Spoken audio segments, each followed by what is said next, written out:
اور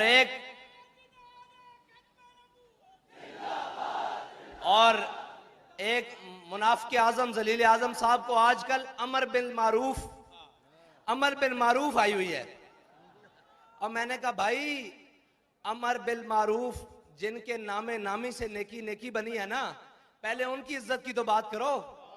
امر بالمعروف تو بعد میں ہے، پہلے جن کی وجہ سے ہمیں دین ملا ہے، نیکی ملی ہے، راہ ہدایت ملی ہے، پہلے ان کے نام کی تو بات کرو. یہ دو نمبریاں نہیں چل سکتی. The Prophet lives in our hearts. When he's ridiculed, when he's insulted, it hurts.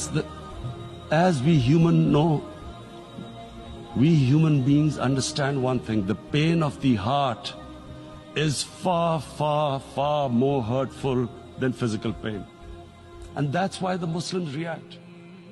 And I always thought that if I ever had the stage, I would try and explain this to the world community, especially to the Western community, because having lived in the Western community, people didn't understand this.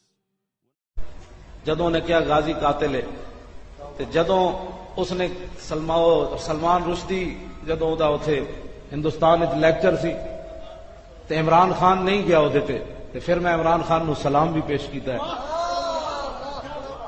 تے میں انہوں خراج تحسین پیش کیتا ہے. میں اگر میرے سامنے ہوئے گا تو میں انہوں سلوٹ بھی مار دیاں گا کہ یارا ساڈی دشمنی بھی تاں سی بھئی تو غازی نو قاتل کیا، ہن تینوں اسی سلوٹ بھی تاں مار رہے ہیں کہ تو حضور دی محبت سلمان رشدی دے سٹیج ہوتے نہ گیا تو کہ انہیں خطاب کرنا ہے گستاخی رسول نے. عمران خان نہیں جائے گا ہوتے. میں وہ دی پارٹی دا بندہ نہیں، لیکن ساڈی محبت دشمنی دا معیار ویکھو کہ میں آج آپ سب کے سامنے کہتا ہوں کہ میں ذمہ داری اس کی لیتا ہوں. میں ہی سے کیمپین کو لیڈ کروں گا. میں انشاءاللہ اپنی قوم کو مایوس نہیں کروں گا، اپنے مسلمانوں کو مایوس نہیں کروں گا. اقوام متحدہ جنرل اسمبلی نے اسلاموفوبیا کے خلاف پاکستان کی پیش کردہ قرارداد منظور کر لی اور 15 مارچ کو اسلاموفوبیا کے خلاف بین الاقوامی دن قرار دے دیا.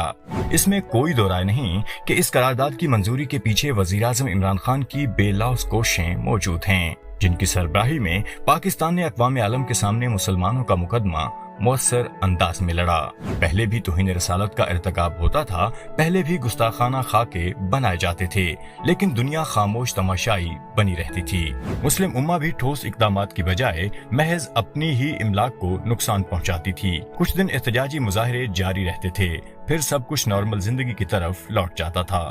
لیکن پھر وزیر اعظم عمران خان نے پاکستان کی قیادت سنبھالی کہ میں اسلامی نظریے کو برقرار رکھنے کے لیے کوشاں رہوں گا اور اسلاموفوبیا کے خلاف منظم تحریک اٹھانے کا اذن دیا اور واضح کیا کہ اسلاموفوبیا آزادی اظہار رائے کے مترادف کسی صورت نہیں. انشاءاللہ ہم جو کوشش کریں گے اپنی گورنمنٹ سے، ہم یہ کریں گے کہ ہم OIC کو اس کے اوپر پہلے متفق کرتے ہیں.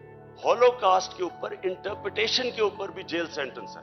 اگر آپ اس کے اوپر یہ کہہ دیں کہ نہیں جی 6 ملین یہودی نہیں مارے گئے تھے، 4 ملین یا 3 ملین مارے گئے تھے، اس کے اوپر 4 یورپین ممالک کے اندر جیل سینٹنسز ہیں، تو ادھر تو فریڈم آف ایکسپریشن چلا جاتا ہے. وہ کہتے ہیں جی ان کو بڑی تکلیف ہوتی ہے، اور ہوتی ہے. میرا یہ اوپینین ہے کہ کسی بھی ہیومن کمیونٹی کو تکلیف پہنچے کسی چیز سے بھی، جس طرح ان کو ہولوکاسٹ سے تکلیف پہنچتی ہے یہودیوں کو، تو مسلمانوں کو کیوں ہم نہیں کنوے کر سکے اب تک کہ ہمیں کتنی تکلیف پہنچتی ہے جب وہ اس طرح کے حرکتیں کرتے ہیں. اور میں یہ سمجھتا ہوں کہ ہمیں پہلے OIC پہ جانا چاہیے. ہم ریز کریں گے یونائٹڈ نیشنز کے اندر. اگلے ہی دن نیدرلینڈ کے قانون ساز نے وزیراعظم عمران خان کی جانب سے 2 ٹوک موقف کے بعد گستاخانہ خاکوں کا مقابلہ منسوخ کر دیا. اس کے بعد وزیراعظم عمران خان نے اقوام متحدہ جنرل اسمبلی کے ہر اجلاس میں اسلاموفوبیا کے خلاف آواز بلند